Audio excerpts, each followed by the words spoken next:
All right, Steve, you're on. Ryan, go ahead. All right, Ryan Couture, this is Steve Jewin from MMA Mania. How are you today? I'm good. How are you, Steve? I'm excellent. It's good to talk to you again, and you've got a great fight coming up here on the 29th versus Saad Awad. But the first thing I have to ask is, this is almost a year since the last time we saw you fight at Bellator NYC. I haven't seen it said anywhere that you have an injury, but did you have an injury coming out of that fight? Yeah, I had to get my torn meniscus repaired back in September, so it wasn't anything super major, but it pushed me to the back of the line, and it took a while to get rebooked after that. You're 100% now, though? All the rehab's gone well from healing up that surgery? Oh, yeah, absolutely. It's obviously never going to be quite exactly the same, but I've been training hard and feeling good and haven't had any issues with it since the surgery. Excellent. So, this matchup with Saad Awad, was this a fight you were looking for? Is this one Bellator suggested? How did it come together for you? I didn't go out looking for it. I got the call and got the offer, and we jumped on it. I'm excited to get back in there and to have a chance to put myself right back in the rankings at lightweight is pretty exciting too. So he's someone I've got a lot of respect for. I've seen him fight for years, and he's always right there in the top of the division, and I'm looking forward to going in there and knocking him off and putting myself right there in the mix as well. Yeah, and he's got a little bit of momentum right now, so a win over him would definitely vault you up the rankings because he's coming off 3 wins in a row. So how do you feel about his recent performances, how he's looking lately? He's been looking good. He always looks dangerous, and obviously can win the fight a lot of ways. So got to be sharp and fight him smart. But yeah, he's definitely been on form lately. So I'm gonna have to be the same if I'm gonna get in there and pull it out. Well, one of those things he's known for is his bionic hand, because he's broken it so many times there's actually a metal plate in there holding it together now. So how do you feel about the power of his punch? It's something everybody's got to be worried about, so be looking to take that away as best we can and try and wear him out, make him work. I think start dragging him into the later rounds, and some of that power is gonna dissipate, and that's gonna work to my advantage. That seemed to be the strategy with Haim Ghazali as well. It seemed like you were working him to the deep waters and trying to wear him out, which, a guy his age, I mean, that's definitely a suitable plan, but Saad Awad is a little bit younger and a little bit stronger, I think. Oh, absolutely. I think this is a much tougher matchup than the last one. I think Haim was dangerous on the ground, and that's why we were maybe a little cautious, maybe more than I necessarily needed to be in that fight, but it was really important to me to get in there and get back on track. So I think I fought a little conservatively and just did what I had to get that W. But for sure, I'm expecting a tougher night on the 29th. Now, you talked about getting into the mix, getting back up the rankings. You're 3-2 in Bellator overall. So how far up the rankings do you feel like you move? I know they don't release like a top 10 like UFC does, but where would this win put you? I think at least gets my name back in the hat and gets me back in that conversation of the title picture. I think obviously those 2 setbacks I had in 2017 are still something I'm going to have to overcome, but this would be a good start. Would you want to rematch one of those 2 fights, though, like Patricky or Goichi? I know Patricky feels like he's knocking on that door for a title shot himself. Yeah, I mean, he always is. He's kind of perennially a contender, and Goichi's been looking great. I was really impressed with his showing against Chandler, even though he got beat. But I'm not necessarily desperate to rematch either of those guys. But if that's the path that I have to take to get that title shot that I want, then so be it. Now, you mentioned Chandler, and that situation is really interesting to me because at times it seems like he doesn't want that fight, and at times it seems like they are desperate to give him that Primus rematch, but then Primus seems to keep getting injured, and that fight keeps not happening. So what do you feel about the current freeze on the lightweight title? It's unfortunate. It's a bummer to see, especially having that last title fight not be the most decisive thing and ended in such a weird way. I always hate to see that. I think it kind of kills some of the fan buzz about a division, knowing that title is kind of on hold like that. But it is what it is, and eventually they'll make that fight happen, and I think it's going to be a great one. That's a fantastic matchup. I was excited about it the first time, and bummed to see Mike hurt his ankle, and I'll be looking forward to it when they finally get it back on schedule. I think everybody will, and I think that division, this fight could be the start of the buzz. Get this lightweight fight on the main card here at Bellator 201 and start the momentum going toward the rest of the year for the lightweight division.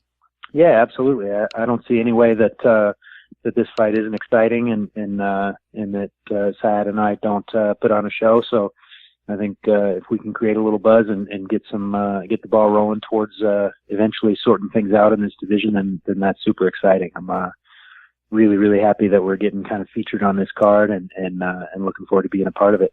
Now, a lot of the prospects, the up-and-coming fighters, are also being featured on this card. We've got Ed Ruth, Tyrell Fortune, Joey Davis, just to name a few. How do you feel about the lineup for Bellator 201 as a whole? I think it's solid. I'm excited also to see the ladies getting featured on this card, and I think that's always good, and should bring a little different fan interest, and all in all, I think it's a solid event. Maybe not the big star power that sometimes you see on them, but I think it's a good lineup. Well, I do like the women's division getting featured so prominently. Flyweight, strawweight, all sorts of things going on here. And Ilima-Lei even called it girl power when I talked to her. I think that's a pretty apt fit for this card. For sure. So how about in your training camp? Any up-and-coming female prospects we should be aware of that you're working with? Oh, I'm not working super close with any of them, but we've got a solid group of girls at Extreme Couture that are always in there putting in work. Just had Gina Mazzani unfortunately take a tough loss in her last fight. We've got Emily Whitmire coming up in a couple weeks. Cheyenne Velismus has been making some noise as she's starting out her pro career. Man, a ton of solid ladies, and always fun to see them in, and the heart and work that they put in the gym is really great. Yeah, and it seems like the competition for women to find good camps to work with is really strong right now, because you got, like you said, Extreme Couture, Alpha Male, Lobos down in Guadalajara. There's a lot of women trying to get into the top levels of the sport right now. Yeah, and it's kind of a wide open thing. They're finally getting their chance to shine, and they're making the most of it, but there's still a lot of room for growth there too. So it's a cool time for the ladies in MMA. Absolutely. If you had to pick a next fight after Saad Awad, is there any particular name? I know you said rematches aren't necessarily what you're looking for, so what are you looking for a next fight? There's the next step towards that title. I don't really care who it is. I want to make another run at trying to get that shot, and so whatever's going to give me the best opportunity to do that is what I want to do. Obviously, I think I say it every time out, but I'd love to not have such a long layoff again. So hopefully we can figure it out and make it happen quickly. So how many fights would you like to have this year? If you stay healthy, injury-free, what's the goal? In the perfect world, I'd like to have 3 fights every year, but, starting halfway through is going to make that tough. But we'll see. Potentially one more this year, and one either real late in the year or early next year would be great with me. Now, I hope this isn't an awkward question, but at 35, you want to have 3 fights a year if you can, because maybe the clock is starting to tick a little bit, but you could also be peaking right at this moment. So I don't know. You'd have to tell me for yourself. I definitely think that the clock's ticking a little bit, but I still feel good, and I still look forward to going in and training most days. And I'm still growing and learning and having fun, and that's what's most important. And it's, I'll feel good continuing to do it as long as that's the case. Well, speaking of feeling good in the morning, weight cutting has been a big issue the last couple of weeks. So right now, what's your take on it? Would you rather do weigh-ins in the morning or in the afternoon? What do you feel? I've really liked the morning weigh-ins and the extra time to recover, but I'm also not someone who's cutting so severely as some of these people are. So, I walk around generally a little bit closer to my weight class, and so it's doable for me either way. So you're not like cutting 20 pounds the week of the fight? No, absolutely not. Do you think there should be any kind of limit on it? Like, I know UFC just released this study that they did where they said like 1.5% of your body weight per week. Do you feel like those kind of numbers are reasonable for fighters? I think they're tough to enforce, and everybody does it a little different. Everybody's body is a little different, so I don't know that you can put a one-size-fits-all fix on it when you're talking about those kind of limits. But eventually they're going to find a recipe that works, and it's going to, make it safer and eliminate some of that extreme weight cutting that's going on. But honestly, I think as much as it sounds miserable now, same day weigh-ins might be the ultimate fix. That's kind of how they do it in wrestling, and you can't suck yourself out and deplete yourself like that and still expect to perform if you're weighing in just a couple hours before you compete. So I think eventually that's the way it might have to go, but I think we're a long ways away from anybody even genuinely suggesting that. Right, but I can definitely see that as a solution for the future, because we don't want to have these incidents where people are being dragged to the scale and then dragged away from the scale. Nobody wants to see that. No, that shouldn't be allowed. It's not healthy, it's not safe, and it's there. It looks terrible. So even just from a PR perspective, it's no good. I agree totally. But finding, any set of guidelines or set of sort of benchmarks that they make, someone will find a way to game those systems, I think. And the only one you really can't is if you got to weigh in a couple hours before fight time, then you're not going to be able to cheat on that, or it'll show in your performance. This week, like Valerie and Carrie Melendez have said the same thing. Like, it's a system that people are going to game the system no matter what kind of rules you put in place. Yeah, you get the risk of real, genuine bodily harm on the line. You're going to try and find any advantage that you can, and that's just human.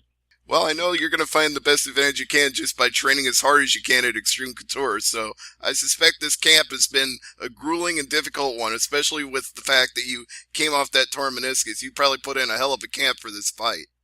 Yep, it's been a longer camp than usual. We started a little further out. Luckily, had the heads up. The fight was in the works, so I'm ready for it to be over, and I'm ready to get in there and have some fun.